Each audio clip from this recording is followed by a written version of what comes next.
I was there in the Austin,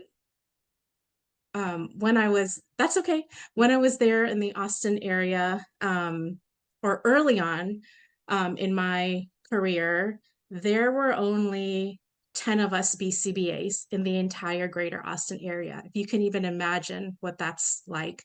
So hundreds of families who needed help, just 10 of us BCBAs. And approximately the same number in the San Antonio area. So when many of us saw that there were SIGs in um, Dallas, in Houston, and other areas, we thought, well, we need to get together as well. And Austin's so small, San Antonio is so small. So we created a SIG called the South and Central Texas SIG. And we would meet at Texas State because it was right in the middle.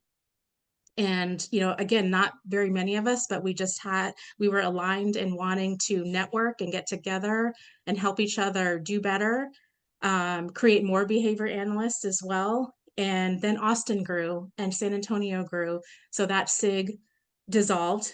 And then years later, I want to say around 2015, 2016, there were people who wanted to start an Austin area SIG. And so, to make a long story short, several of us got together. The very first meeting held was at ABA Today, which is the company that I used to own.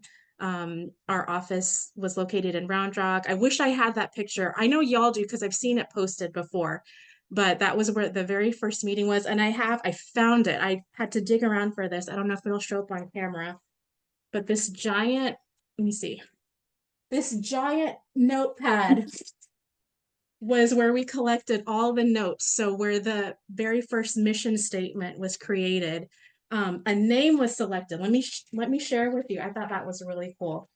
We had to name ourselves, and You should totally send that to the officers so they could put it on social media because that's so yeah, interesting. Yeah, that's so yeah, cool. yes, I will, Jenna. Okay, so these were the contenders: Capital City SIG, Austin Area ABA SIG, ABA SIG, ATX ABA, Austin Area SIG, Capital of Texas, and Centex SIG. And then you can see circled is ATX ABA, and that's how it was born. So just awesome. And then there's a sheet here with the original mission statement. I don't know if it's evolved, but it says to promote and advance the science of behavior analysis in the greater Austin area through building a local professional community and network as a resource for behavior analysts and the community. So history, Mhm. your group goes far back. I had the privilege of serving as one of the original officers. It was myself, Ali Bacham, Lindsay Hauer, Jenny Saavedra, and I think Ben also was one of the original officers. If not right then soon after, for sure. He was the first treasurer. So ATX ABA has come a long way. I remember discussion about holding a conference, and that didn't happen when I was an officer, but I know you all have done that. So super proud of all the things you all have accomplished and continue to do. And so it makes me even more happy to be a part of tonight, to just be invited to talk to you all, having that history with the group. So thank you. Yeah, thank you. Yeah, so what is Texana Cafe? We don't have time for me to show this video, and sometimes it doesn't translate through Zoom as far as the audio, but we can maybe, oh, I'm not even on the slideshow view, am I? Is it this one? Sorry about that. Yes, There we go. there you go. There we go. But I can either maybe send it to the officers who can share it when the eval forms go out, or I can put it in the chat later. But this is a wonderful story that our local ABC, Channel 13, which is our local ABC affiliate here in Houston, did on the cafe 2 years ago. It's just a few minutes long, but it beautifully captures what we do. So definitely watch it, share it. It's a link I share all the time when people want more information and just want a snapshot of what the cafe does. So I'll be sure to share that with you all as well. So I can't talk about the cafe without talking about Texana Center. So while the cafe is fairly new, Texana Center is not. Texana has been around for over 25 years. We are one of the local IDD authorities, one of the 39 local IDD authorities in Texas. If you don't already know, if you have never heard of a LIDA or a LIDA, um, it's local IDD authority. Any county that you live in Texas is attached to a local community center that is legislated to provide behavioral health services. Not all of them provide ABA, but Texana does. And it's been the Cadillac model of LIDAs for a very long time, in that it was the first to provide ABA. Several other LIDAs in the state have followed suit, seeing our example. And I haven't seen any other LIDA provided as comprehensive as Texana. And it's hard to do because LIDAs are dependent on state and federal dollars. So it's really difficult based on the area, what counties, the individual budget that center receives. But Texana provides ABA that is focused, that is intensive. We provide services to the early childhood population, children, adolescents, adults. We provide residential treatment services. That's called our BTTC, or our Behavior Treatment and Training Center. We get individuals from all over the state that are referred to us who struggle from severe or profound behavioral challenges and spend up to a year at our residential treatment center. We involve parents, and then they receive intensive therapy, as you can imagine, and then return home with the skills that they need, and their caregivers have been trained as well. So a lot of things, we've been very innovative for years. In fact, when I went to Bluebonnet Trails, what's now the Autism Services Program is modeled after Texana's, what was then called the Outreach Program. And that's why I went to Bluebonnet, to model it after what Texana was doing. So that's us. And I have the privilege of serving as the manager of Texana Cafe, but the idea was born years before I said yes to the project. Before the pandemic, the campus that we now have in Fulshire, Texas, plans were created and funding was there to build a new campus in Fulshire. Our main campus is located in Rosenberg, Texas. So Fulshire is about 30 to 45 minutes away from Rosenberg. And an idea was born to not just create a new building out in Fulshire to provide the services that Texana is used to providing to children, to adults, but also carve out a space for half of the building to serve as a restaurant and retail space. And that idea was born from behavior analysts, knowing that, we provide early childhood intervention and we provide these intensive services, and we're seeing that our individuals are still not acquiring jobs, and we know how to teach those skills. So how about we create this space and fill a void that others are not filling? So that's how the idea was born. I moved back to the Houston area, and COVID set the project back for some time. But long story short, I was invited to look at at that time, it was an empty space, and looked around, agreed that, I think I could do it. I don't know what I was thinking, but I'm happy I said yes. I would have never guessed 20 years ago that I would be managing a restaurant, that I would be doing ABA, but also ordering bread and produce for the week. Like, it's crazy. It's wild, but that's where I am. And you could do that too. I know this is not diversifying what you do. That's not the topic of today, but I don't know who needs to hear this, but you can do many things, and you can do other things. So I'm not encouraging you to leave what you're doing, but maybe think about doing additional things where you work now. Be innovative, be creative, because there's a lot of need out there. So that's Texana. Our soft opening was in December of 2021, and our grand opening was just months later in March of 2022. There's our rope cutting ceremony right there. And sorry, Zoom is challenging. Let me move your faces so I can see my slides. There we go. So I'm one person. I can't do everything. We're a very small but mighty team. I receive administrative support from our Director of Specialized Services, Kate Johnson-Paddock. So she oversees all of our ABA services at Texana. And then we have our Senior Manager, Beth Duncan, who's in the building with me. And then I rely on two cafe coordinators, Kathy Carlson and Bree Cantu Torres, to help me run the cafe. So Kathy and Bree are not registered behavior technicians or BCBAs, but they are wonderful people who care and help me do all of the day-to-day things. We also have a part-time cafe coordinator. His name is Danny, and he started as one of our neurodivergent interns, completed his internship, and really enjoyed working in the restaurant setting and leveled up and became one of our part-time coordinators. So we're super proud of him. So again, why do we exist and what are we trying to achieve? We know that regardless of the early intervention that we provide or other therapies provide, we're still finding that individuals with autism and individuals with IDD are either unemployed or underemployed.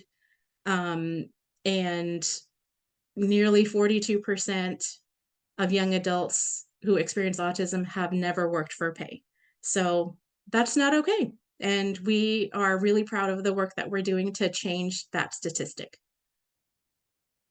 So there are many benefits to working. We all know this because all of us have jobs. It creates financial independence. It provides personal growth. When you have that financial independence, you can purchase the things you need. You can contribute to yourself. You can contribute to your household. It creates confidence when you have reached mastery in a vocation. It provides a social life. At least if you like your coworkers, it provides a good social life. And so we're filling a need that many employers do not. We know how to provide accommodations for adults with autism and IDD. We have found that there are many employers out there that do want to hire neurodivergent individuals, but they just don't know how to provide certain accommodations. They don't have the training to know how to work with someone who might need to be taught in a different way. And so we're essentially the bridge. We're providing a space where our interns come, and 99.9% of them have never held a job before. And they know that they can come to us and don't have to have all of the skills, that we are going to be there to teach the skills.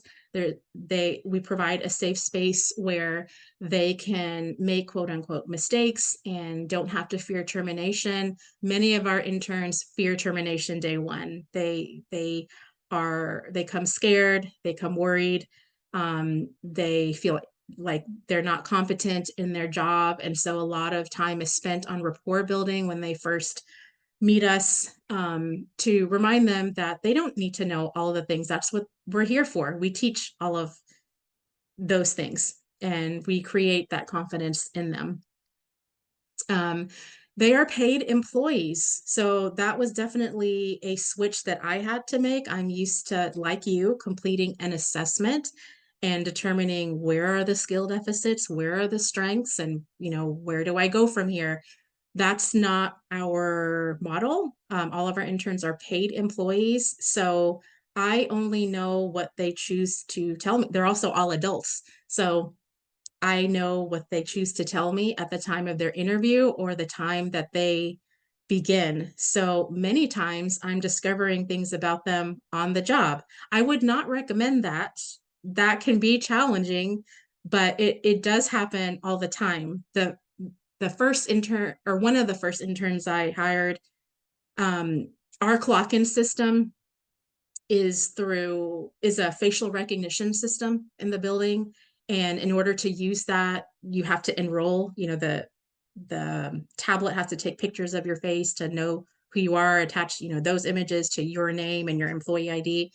And I remember teaching one of our first interns to follow the prompts on the screen to turn her face to the right and then turn her face to the left. And I would say, all right, go ahead and turn your face to the right. And she would turn left. And I would say, go left. And she would turn right. And I was so confused. And months later, her parent told me, oh, yeah, she's got dyslexia. And I'm like, oh my God, I wish I knew this 4 months ago. That would have been so helpful. So that can be challenging, but it comes with its perks too, because we're not focused on any particular label. All of our individuals are neurodivergent and they are who they are and they share what they share. And we've been able to manage that pretty well. They are paid interns. They receive $10.50 an hour. All of our interns work 2 to 3 days a week, and they are with us anywhere from 6 months to a year. It's entirely individualized. It's based on their speed of learning and what they need to learn, their future goals.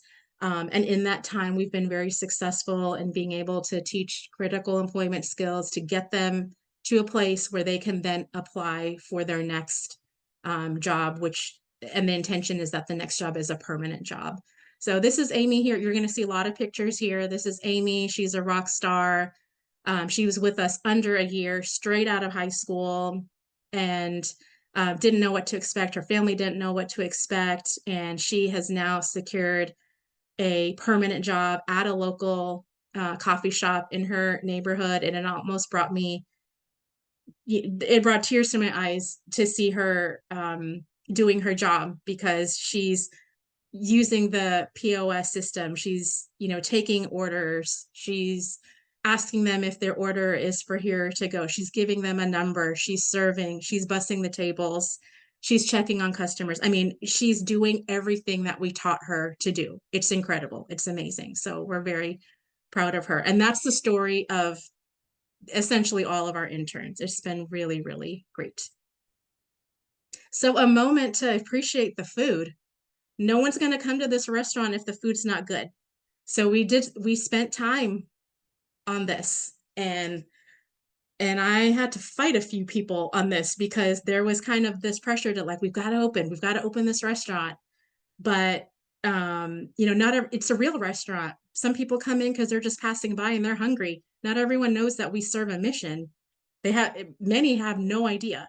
So people might come in because of the mission, but they're going to keep coming back because the food is good. So all of our pastries, all of our desserts, they are all made from scratch. They are very, very good.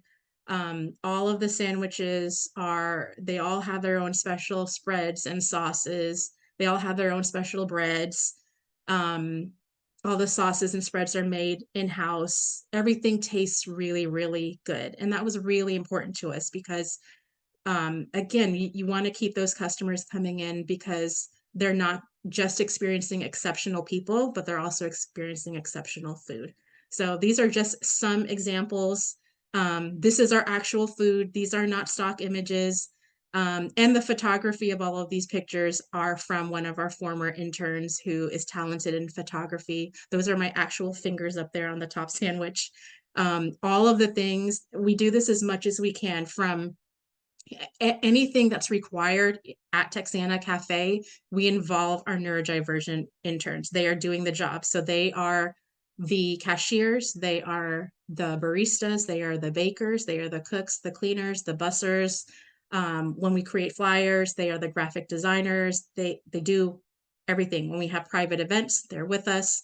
So again, we want to make sure that they are getting exposed to all of the things and have an opportunity to do all of the things to set them up for success for their permanent job. Our referrals come from a variety of different sources. I'm going to go ahead and provide a code word. I think it's time to do that. The code word is cookie. Okay, our referrals come from a variety of different sources. We have some that come from community partners, so other nonprofits in the area. Some have previously been Texana clients, but it's not a requirement that they live in Texana's catchment area. we have interns from all over and Houston is huge. So we do have, if they can afford it, we do have some interns that Uber from, an hour away, because they can afford it and they know that this is a great opportunity for them. Other referrals are just word of mouth, people seeing us on social media and hearing what we do, and then other nonprofits with a similar mission. Schools are another referral source. So I know you all are educated on transition services in Texas. I don't want to not include information about a very important bill that was passed this session, especially because it involves the very first intern that we hired at Texana Cafe, and that's Caitlin Handley. So previously, before the passage of this bill, HB 1188, schools were only required to inform families about their local IDD authority at the age of 14 when transition services are expected to begin. But that's just entirely too late. And you know that our wait is upwards of 15 years for individuals. So if they sign up, and this is the story of Caitlin, that's why this bill came to be. Caitlin's family was informed when she was 14 and she just got off the list and she's 31. So that's just too long. And we want to avoid that for other families if we can. So it took 2 sessions, but the family has passed the bill. In fact, let me go back so you can see who wonderful Caitlin is. I don't know if you can see my mouse, but can you see my mouse? You can? Okay. So this is Caitlin right here. And then her mom is right here with the red hair. She came to the rope cutting ceremony because she's part of the Chamber of Commerce.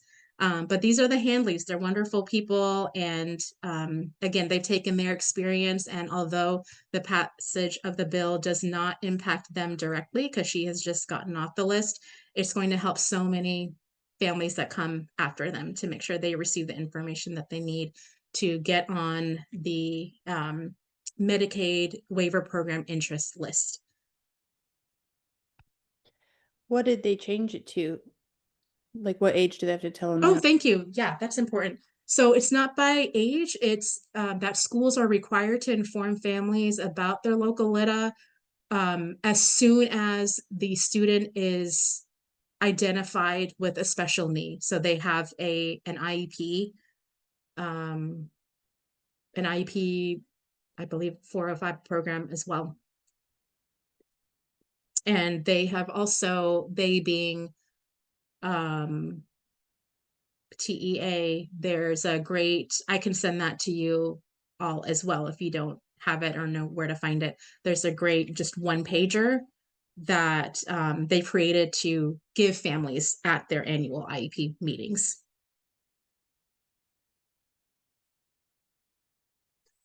All right. So our assessment and training process is a little bit different. Again, there isn't your typical intake and assessment process that one would receive when they're generally in ABA services. But in order to accept our cafe interns, there are some prerequisites that they have to meet in order to keep them safe in a restaurant setting. They do have to be able to walk independently because we just don't have it's not a huge restaurant. So there isn't a ton of space both in the front of the cafe or in the kitchen area that would allow for a wheelchair or other type of physical accommodations like that. They do have to be able to walk independently, have independent self-care skills, and be able to follow verbal instructions. They don't have to have verbal communication, however. We have had cafe interns that were not conversational with their language, but very strong receptively and could communicate in other ways. We've had interns that were hearing impaired. We've also had interns that were visually impaired, and we've been able to make all of that work. The individuals also need to be able to benefit from group instruction and not require one-on-one support every day that they're here, that they're with us, and then not display physical aggression, because if that is present, then that would suggest they need to be referred to other services to get to be ready for the internship experience. So we spend time asking our interns about their interest. Let me also check on time. Oh, time goes so fast. Okay, we ask them about their interests and what they hope to learn. You know, these are adults. They've had a history at school or possibly even college or trying out a job and it didn't work out really well. So we take all of that negative history into account. Many of them come in with trauma or haven't been successful in different programs. So we want to hear from them what they hope to gain and why they're with us. We have a checklist that we use that is specific to the cafe. I know that there are many vocational books and checklists and curriculums and all kinds of stuff out there. And I know, like you, I learned a lot of things in school, and then there were experiences I had. But this whole experience has been eye-opening. There really has not been, you know, the perfect book out there that I would say, like, yes, this captures what we see every day with our adults in the job setting. That has not been the case. It has been the case that we see day to day what is actually important to learn in an actual restaurant with actual customers, and have designed a checklist to our needs. And the checklist captures skills that are not just specific to a restaurant setting. It captures skills that are transferable, skills that they can take to their next job, because not all of our interns are going to graduate and go to a restaurant. Many of them like working in a restaurant, and many of them do, but our interns are in all kinds of industries. They work at HEB, at schools, at doggy daycares, at landscaping companies. I mean, you name it, they are there. So it's really, we know that we will only have them for so much time, you know, up to a year. And in that time, we have to prepare them to be a good, well-rounded employee anywhere, not just a good employee at a restaurant. So these are two of our wonderful success stories. But let me go over some outcomes first. Sorry that I have to keep moving my mouse. It's just I can't see my own slides. So this is 2023 data, and this data is pretty similar to our other years.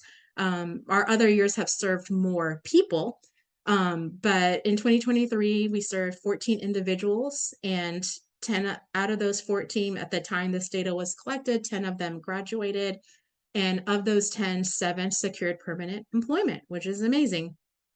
And the 3 that did not secure permanent employment pursued higher education, so wanted to, you know, further their studies. So, you know, really good outcomes. I would say we are at 75 to 80% as far as our interns that are able to acquire permanent employment after they leave us.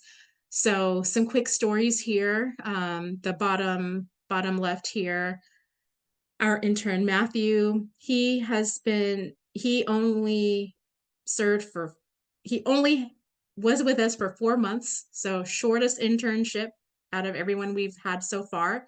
And that's all he required, and he was able to secure a permanent full-time job with benefits at a local school district. Like, it would, like, it's the dream, right? It was really incredible. And for him, in his case, it really wasn't about the vocational training. He's an individual that drives, he has conversational skills,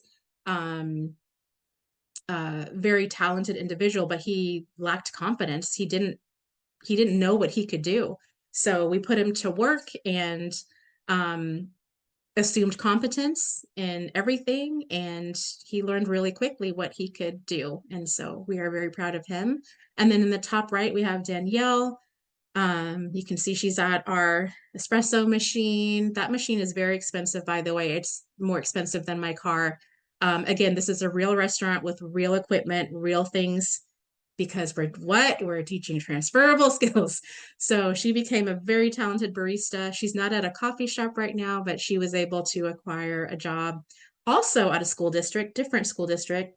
She was working in a school cafeteria full time with benefits. She did that for 2 years, and I just learned that she now started a job with HEB.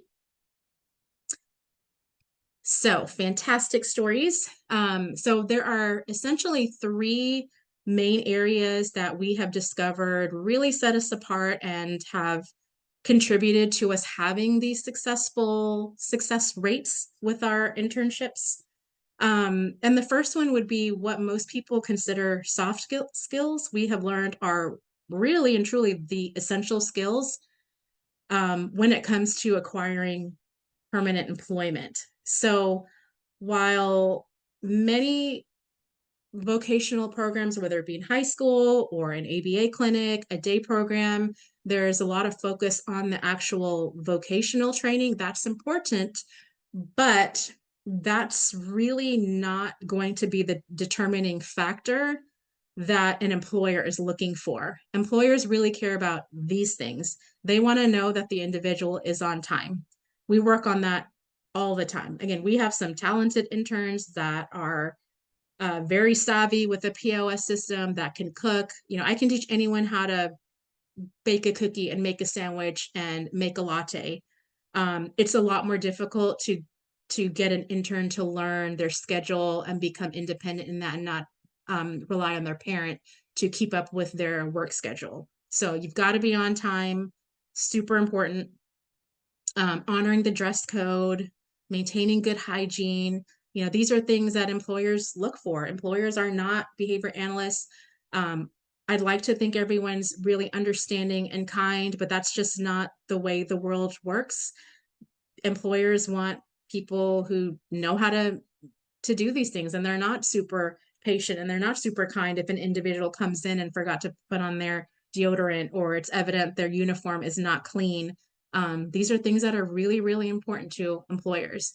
They want to see that the individual follows instructions and that they follow it the first time, that they're not going to get cussed out when they give an instruction or give feedback. Super important. They want to see that the individual knows how to ask for help and knows when to ask for help, accepting feedback, and socializing with coworkers. This bottom picture here, I have had permission to share it. These are three of our previous interns that it was just downtime. There were no customers, all the orders were done, everything was good. It was just kind of, you know,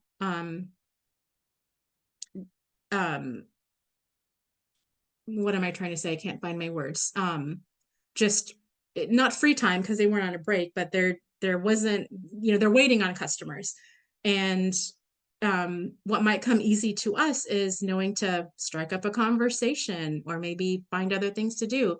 But that's really hard for our interns. We have to be very intentional about teaching those skills. And this was just a beautiful moment where these three learned it. They were just hanging out, talking about the weekend and asking each other questions, and no one's intervening. I'm not intervening. Other supervisors are not prompting them to ask their coworker how their day was or how their weekend was. They're just hanging out and talking. And again, these are things we take for granted and they come easy and natural to us, but not always easy and natural for our neurodivergent interns.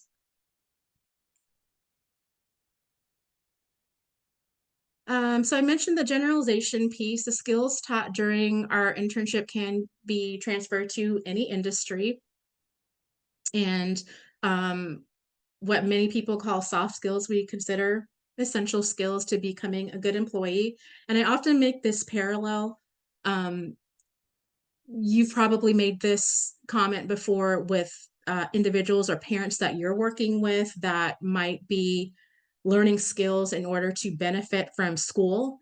And that is that we know plopping someone down in a classroom doesn't mean that they're going to benefit from the educational environment if they haven't met certain prerequisites, right? That we want to teach some foundational skills that are important for school readiness so that they can benefit from that. And we're doing the same thing in the job setting. So putting someone into a job won't work unless they are ready and have established those important employment skills to benefit from that job setting. And that's what we're doing every day. Okay.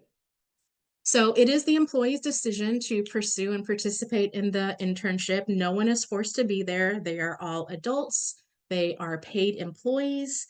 Um, they can come and go as they please. And that's super duper important because they have to be motivated to complete the experience or it's just not going to work. Our interns come in happy because it's an enjoyable and safe space and they know that they are going to learn things that are going to benefit them later. Um, we identify what they want to learn.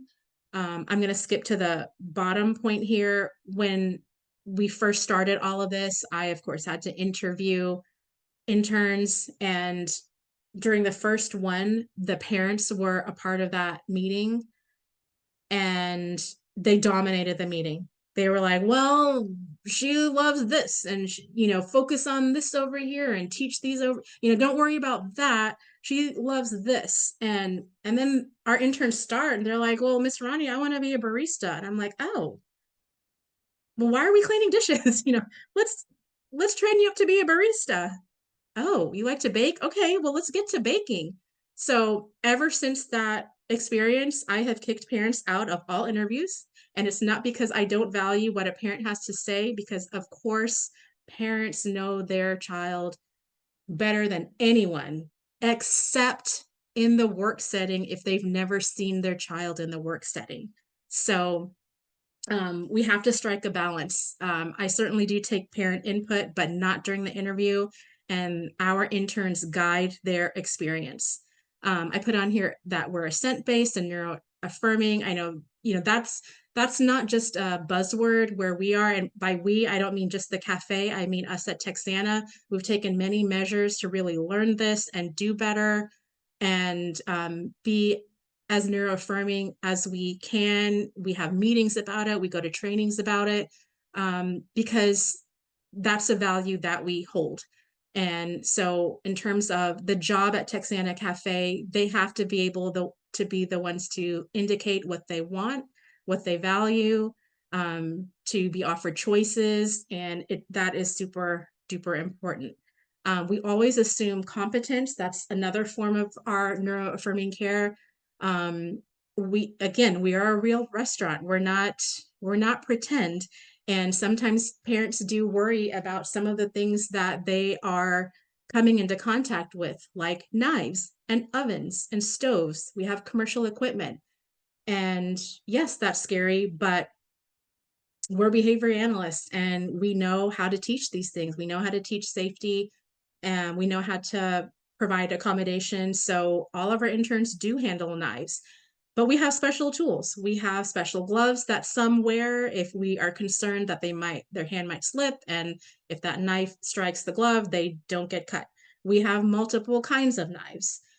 All of them handle the oven and stove. We have multiple sizes and types of oven mitts to accommodate their needs. So we have found a way and we're super proud of it. And it builds confidence in our interns too, who again, some are coming in with negative experiences and assume they can't, but we want to teach them that they can do anything. This is just another example of that. This is Josh, one of our graduates who learned some handy dandy knife skills there to make delicious banana pudding, and he's awesome.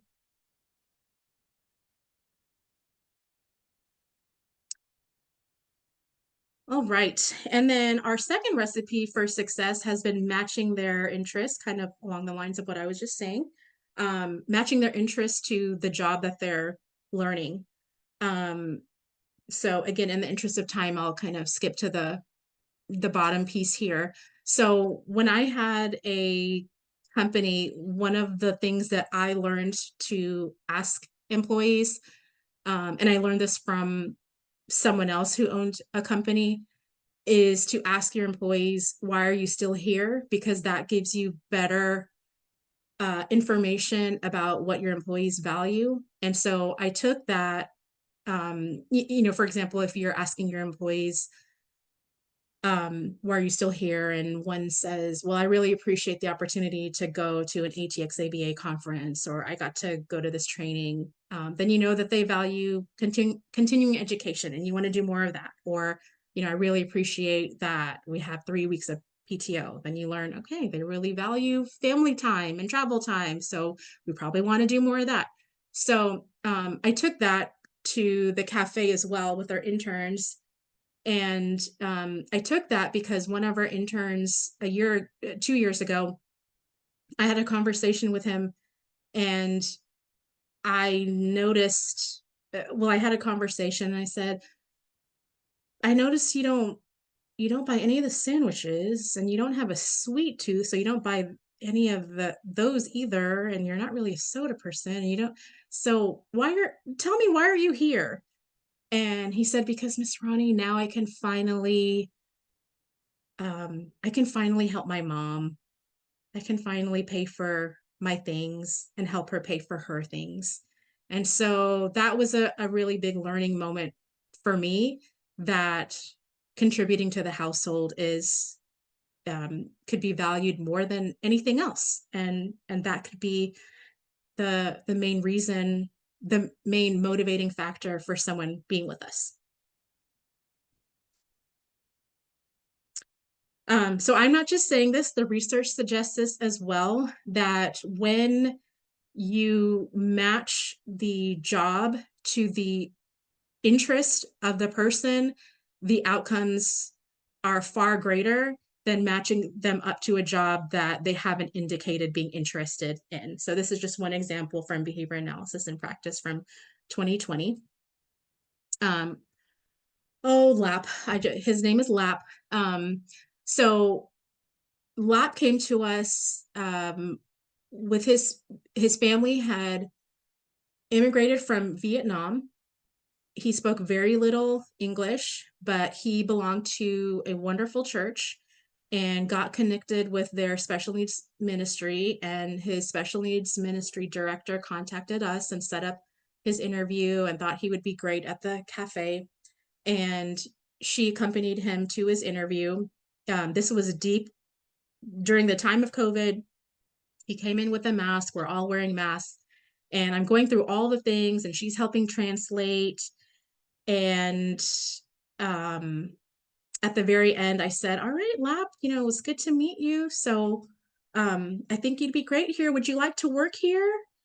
And, you can't, with the mask on, it's hard to tell someone's expression, but you can always tell through their eyes, right? You can tell if they're smiling. And so I said, are you excited to work here? And he looked at me straight in the face with as little English as he knew. He goes, not really. So I didn't know what that was about, but his special needs ministry director said, we'll get back to you. We'll talk on our car ride back home, and we'll be in touch. And I wasn't sure where that response came from. And she contacted me later and she said, so the deal is, when his family first moved to the country, he did get a job. His parents got a job.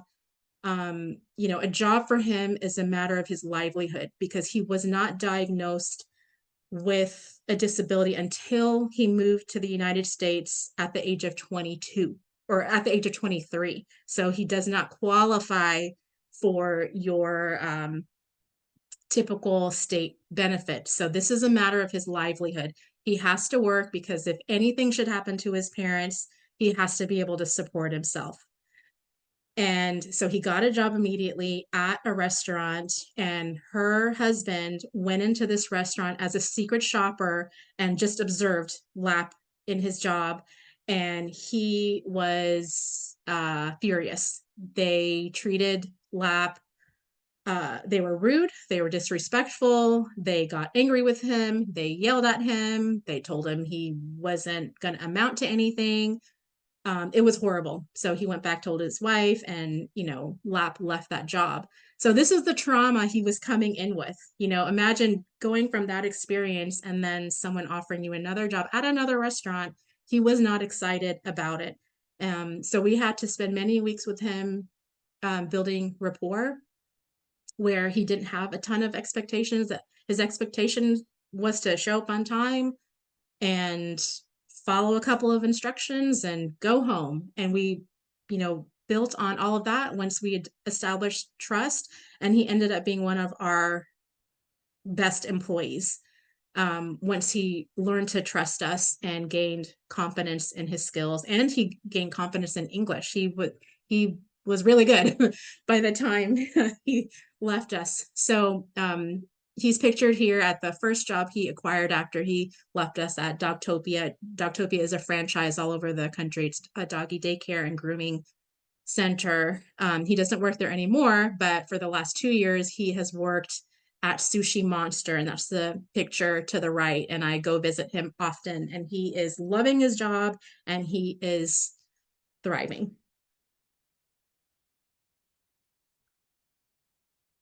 Okay, so we, of course, examine their strengths and we find the right fit. These 3 individuals presented with me when we presented at ATX ABA a year ago. So these are, I wish they were here because they could describe this so much better than I ever could. But I kind of went through with them just their individual, what they bring to the table as people. And with Matthew, he's pictured there in the middle. He's a sneakerhead. He loves music. He loves languages. He knows multiple languages. And so what that translates to is that he has incredible attention to detail and is very, very talented. And we use that strength to benefit him in his job. Brenna's pictured on the left. She's very social, has a bubbly personality, great with people, and that's what we learned. She's a people person. Because of that strength, we knew that she would be great with customers. So almost everything she did was very customer facing. And then lastly, Billy, he's the one on the right. He loves steam engines. He volunteers on Saturdays.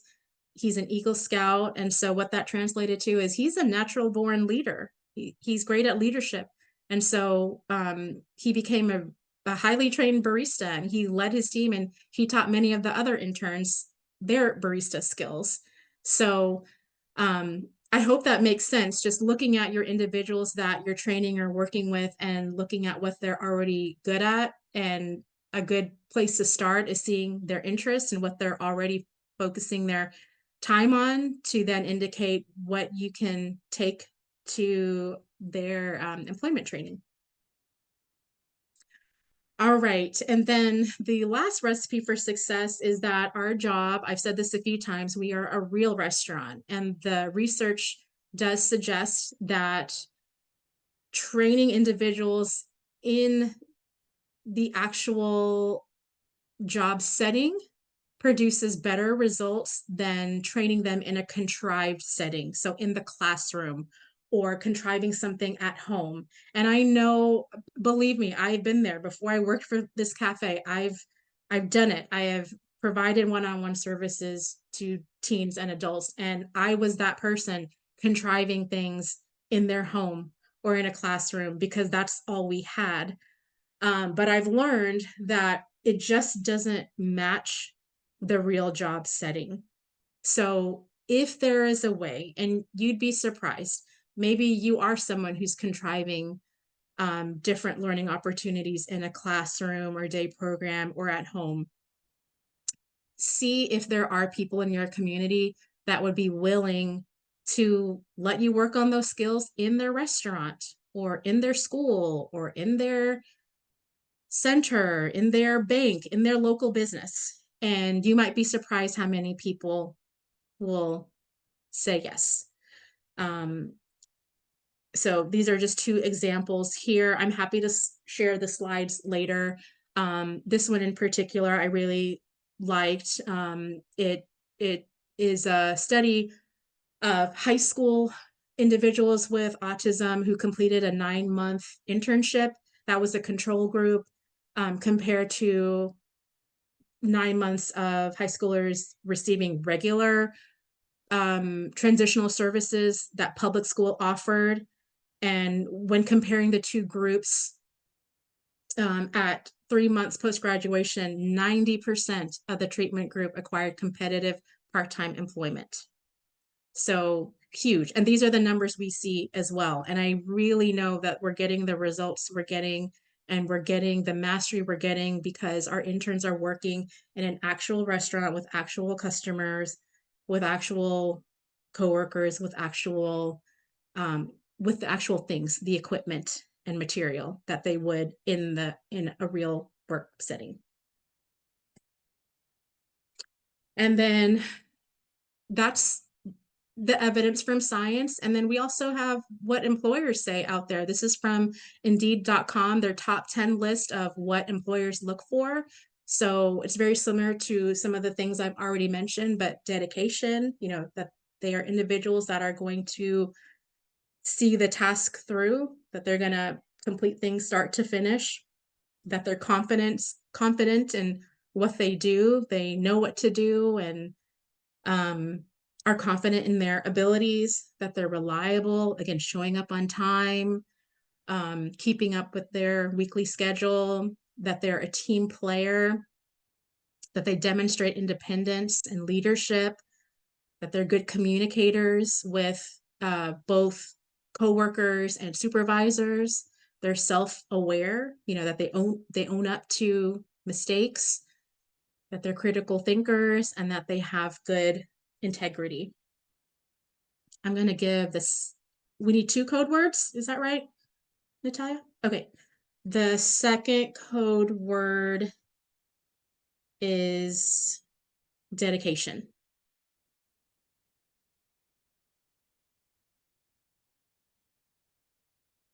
So again, consider these areas when training your individuals.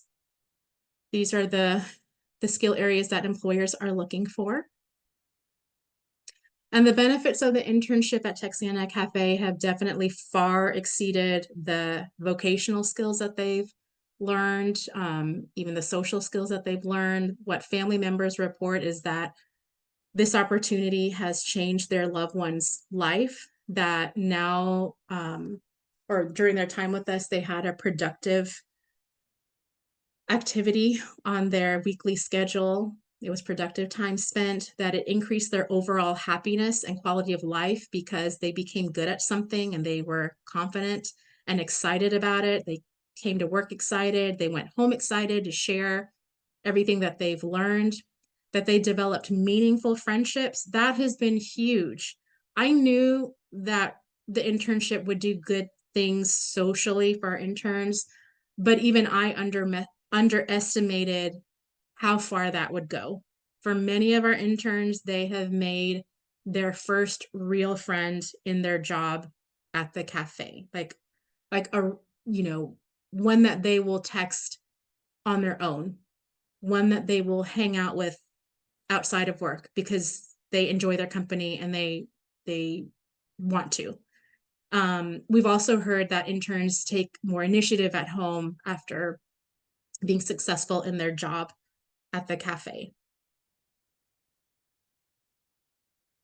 That's one of our interns, Billy, who volunteer to, we do custom sugar cookies, we do catering, among all the other things we do day to day in the cafe. And I don't know if any of you have iced sugar cookies. It's very, very difficult and it's very time consuming because you have to make the dough, then you have to chill the dough, then you have to roll out the dough, then you cut out the things and bake it, and then you have to let that rest and cool. And then you do the first layer of icing, and then you let that rest. It's usually a 2 to 3 day process for any sugar cookie design. And this was not his favorite thing at all, but he decided after working with us several months that he was going to take the initiative and at least try. And that was not characteristic of him when he started with us. And he did it to completion. It was super proud of himself. So it has been life-changing. You can see more pictures here of our interns that have created, these are some of our get-togethers. The bottom right is at the movies. So, again, socially, it's done just really wonderful things beyond what I could have ever expected, making real friends, creating meaningful relationships. And whether I'm talking about Texana Cafe or just ABA 101 or anything, I usually share with people that every single parent I've ever worked with has always told me the same thing. And that's when they die, they want their loved one to have a job, have a friend, and be happy. And this job for our interns has created a job. And by having the job, they've created friendships. I'm gonna cry. Oh my gosh, what's happening? They have a friend, a real one. And those two generally lead to the happiness. So um it's just it's very rewarding what we're doing. We have a model it's really hard because we're a very small team accomplishing all of this, but it's incredibly rewarding and makes it all worth it. I've already shared some of these things, so I'm going to skip ahead. And then lastly, I think I kind of alluded to this already, but graduation for many is the milestone. That is the goal. It's not necessarily, for some, it's not necessarily securing a permanent job afterwards. It's proving to themselves that they can work, that they can hold a job, and that they can finish something like this, that they can reach graduation. I always share this. Maybe you all have had better luck with these companies. This is a slide from someone else's presentation from SARC over in Arizona. And these are the employers that people ask all the time. Well, how are you finding these employers? We don't have a special list. It's a lot of just parents and myself and the intern working together to drive around, make phone calls, figure out what they're interested in. And we contact employers that way.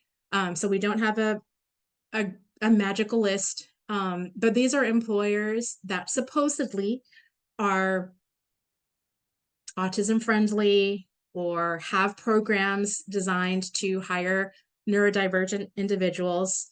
However, I have personally tried to make phone calls to many of these companies listed and have been unsuccessful. And I do it with the intern with me to try to, set up an interview or learn more. Sometimes the manager I speak to has no idea what I'm talking about. Of like, oh, we hire neurodivergent people. I didn't know that. We have a program for that. I didn't know that. Yeah, it's right there on your website. I didn't know that. So it's been challenging, but take this information and use it however you'd like. In terms of the future for Texana Cafe, we're kind of just getting started. Our 4-year anniversary will be in March. We'd like to find a way to diversify the profiles of interns that we're currently accepting. We would need more funding and more staff for that. We're not profitable every single month, so we definitely need more business. We want to build a network of employers that we can count on, not having to just rely on driving around and word of mouth. We want to have an actual list. And we want to help other employers that are interested in hiring neurodivergent individuals create some better models in the workplace. So that is us. If you have Houston area colleagues, then definitely let them know that we are out here and that in addition to our regular business hours, we offer catering. We drive all over the place. We've catered to the medical center. We've catered to schools, an hour away, golf events. I mean, all kinds of things. So we do box lunches. We also do catering. That's off menu. We've done lasagna dinners and all kinds of things. Send us employers that you think would be interested in partnering with us. I would love to meet them, share our mission with all your people. We're on Facebook, we're on Instagram, so follow us. There's a ton of pictures and stories of what our interns are up to. And then the evaluation forms I've mentioned here. So Texana is one of, I believe, just 7 centers across the state that are what are known as TST centers or transition support teams. And we get referrals from all over the state when their local team has not identified help and support.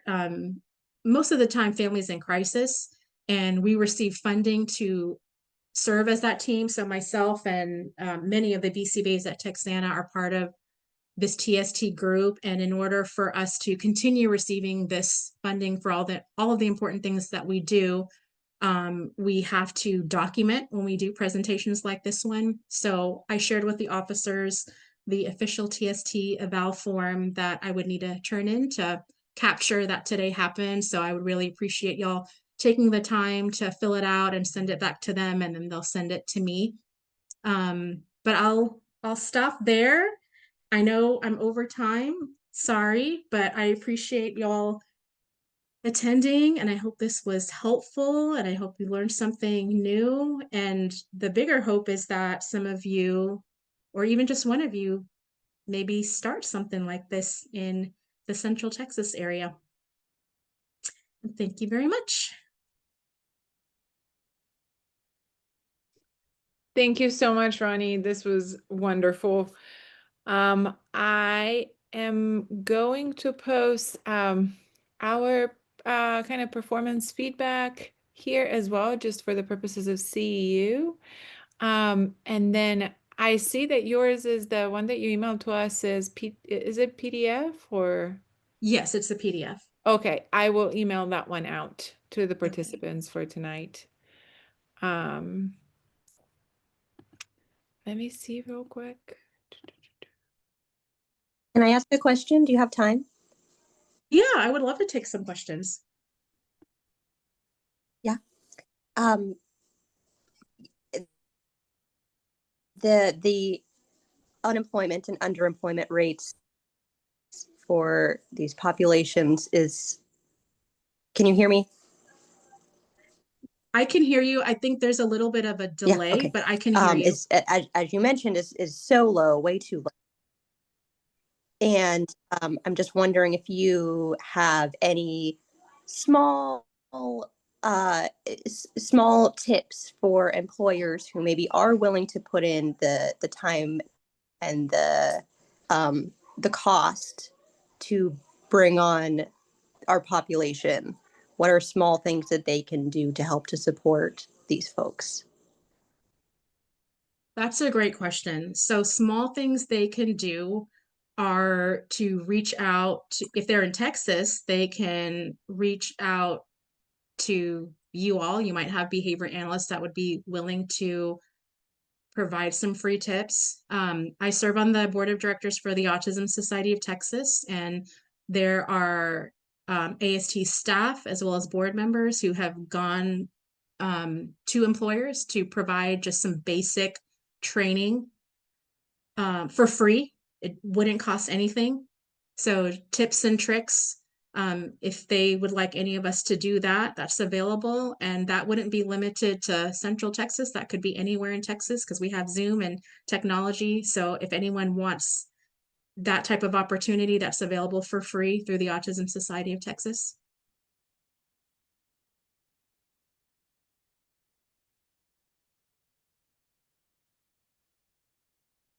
And I personally am happy to speak with anyone. So if you're learning about anyone in your community that just wants to have a brainstorming session, I'm happy to do that. Quick, I have a question. Oh. Do you, after they're done with their internship, do you also support them in that employment and as a transition, or do they just go in and generalize, or do you go within that environment as well as part of your program for those individuals? Yes, I do as much as possible. We're such a tiny team, so it's challenging, but I have participated in interviews if they wanted me to do that. So I'll do as little as serve as a reference if they just want to put my name down for an employer to call me or email me, or as intensive as attending an interview, or the Lap, who started at Dogtopia. I went with him on his first day of work because I knew there was also, he was still learning English too. So, we worked really well with him. We understood each other just fine, but I wanted to make sure his new employer would function the same way. So I went with him on his first day of work, and we both shampooed a dog together, and found his employer. Luckily, one really cool thing I learned about Dogtopia, it's a national franchise, and even though they're for profit, they have a foundation, and their foundation targets 3 populations, and one of them is neurodivergent individuals. So they already have some things produced. I remember being there with LAP and saying, it might really help if you had like a picture for this. And the employer literally pulled out a binder, and he was like this? And I was like, yes, exactly. Where did this come from? It came from their foundation, and they've already been doing this at many locations. So that was a cool discovery. So if you have any individuals that love dogs and you are seeking employment for them, Dogtopia could be a really great place for them. Well, thank you. Mhm. I have another question. Sorry, a little follow-up. So for those individuals who, let's say this wouldn't be the best fit, like this situation, like maybe they engage in aggressive behavior sometimes, but like they would require like supported employment, maybe forever. What are like resources, suggestions, or things for families? Because I think it's also like hard, like some families and maybe some adults want to work. They're motivated to work, they want to work. However, they're going to engage in behavior for whatever reason. Like that's something that, isn't down to zero or may not be. Therefore, they may require a support person or someone, or a setting where it's just them working or no more than 2 or something people. So like what are some resources or options for them? That's a good point. And it would, in my experience, it would be better to set them up in that supported employment environment with the fewer people or with a trained staff member if you know that that's what they need, versus, well, let's go ahead and try to put them in this setting that they're probably not ready for. That could go badly. So Yeah. I wish there were a list, and every community, every city is different. I know here in the Houston area, there are a lot more places popping up that are supported. Some of our interns are there. One example is Howdy Homemade Ice Cream. They hire individuals with IDD, and their staff are former teachers or principals, related professions, and they're supported and protected all Mhm. day. And that's really important to their parents as well, finding an environment like that. So I think, we have a long way to go, but there are some places out there. There are a handful here in Houston. I bet there are in Austin. I haven't researched I've that in been Central. looking. It's so Uh, hard. I'm like, who will take my kids? Some of my adults, because I'm like, it's like they're so good at their job. They have so many strengths, but I'm like, oh, but they won't be able to, right now be in a place where, with other people, unfortunately, like it just has to be supported one on one. And, accepting that is hard, but also like mhm. that, I was like, oh, that's not all reason to like not get them employed by themselves. Like I just don't, it's just hard to figure out where to transition. It is, and it's harder Mhm. now. It's hard for a typically developing person to acquire employment. We know what just Yeah. the Yeah, climate totally. of 2025, the economy. It's just very hard. So, yes, I sympathize with what you're saying, and I'm constantly looking for more places, and there aren't enough places. Right. Yeah. And that's also why some of us have to create it. So, and maybe that's not you, but maybe there's someone in your life Yeah. that would, uh, have the funds to do it, have the time to do it. Right. We definitely need more. Yeah. Ron, Yeah. I have a question. Yes. Have you ever had a permanent job not work out and like brought them back for a second internship, or like have you had any situations like that? We have not. not for anyone that's graduated. We've had people who were not ready for the internship, and very few. I can count on on one hand, how many have been dismissed early from the internship and referred to one-on-one services. So less than 5 people in 4 years, but no one who has graduated that was in a job that, because that's what they don't graduate until they're ready. Cool. I also wanted to say that I don't know if anyone knows, Ronnie's my former supervisor, and I know you're telling me all the time how proud you are of me, but I just want to, on a public platform, tell you that I'm very proud of you and continue Oh, things. So proud of you. thank you, Jenna. Thank you, Jenna. And I am very proud of Jenna. She's doing awesome things, and I had the privilege of being one of her mentors. And all those years ago, she had the desire to really serve the adult population, and she's doing it. She's out there doing this and doing it well. And I love when my former mentees are doing their thing, and now I can learn from you and all of you. So very proud of you. And thank you for saying what you said. You're welcome, and I'm going to send you a picture of my baby in its Halloween costume. Oh, can't wait. So Her cute. baby looks like her dad with the tan. That's funny. Twins.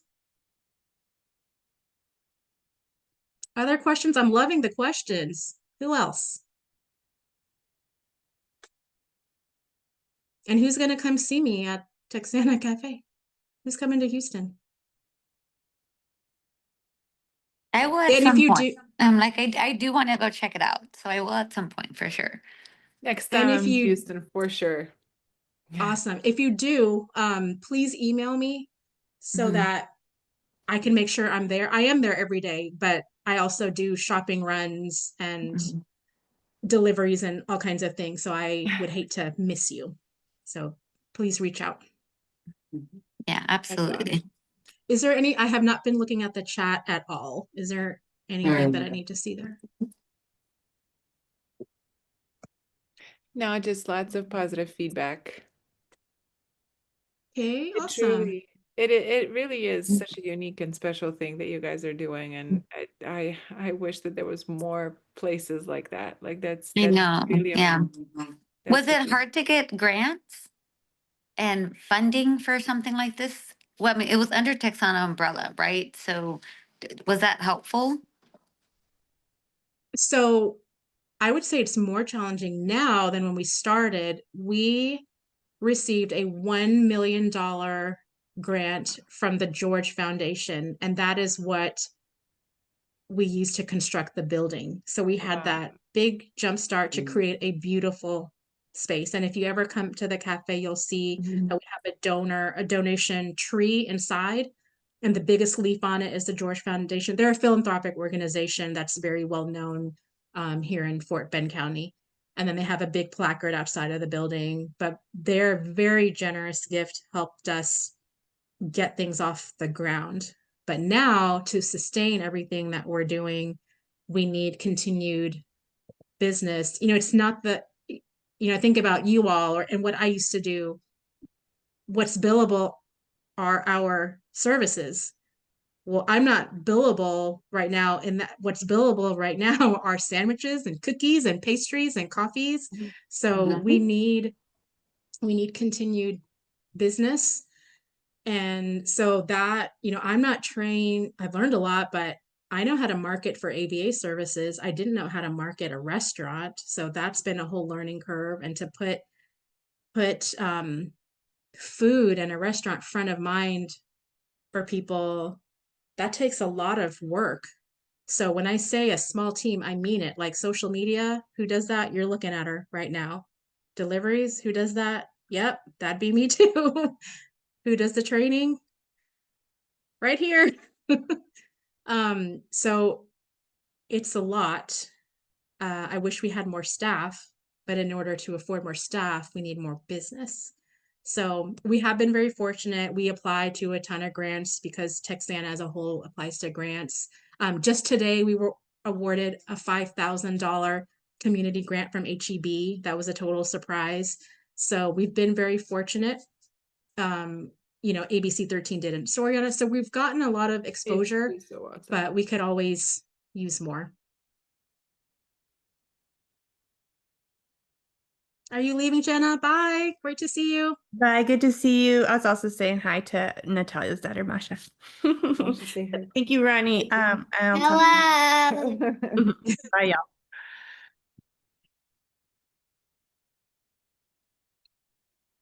Well, thank you so much. You're welcome. Thank you again for having me. And let me know if you have any trouble with the eval form, but I hope that can be sent out easily to your Okay. people. Yeah, no, I can absolutely email it. Would it be helpful also if we sent you our feedback form? Or does it have? The state won't accept it. I wish we could Okay. just use Yeah. anyone's, but they won't accept it. Okay. So yeah, I mean, I could fill it out right now and then just email it to you. Like, does it Well, have to be for every person? It doesn't have to be every person. oh, No. it doesn't. Okay. So it could just be us. We could submit Oh, it yeah. and just so you get it today. Yeah, Or a soon. handful would be great, so they know Yeah, I didn't just teach one person. Okay. Yeah. Yeah. Great. Okay, well, thank you all Absolutely. again for the opportunity, and happy Halloween. Yes. Yes, you You as too. well. Bye. Bye. Thank you. Stay warm, everybody. Bye. Bye. Bye.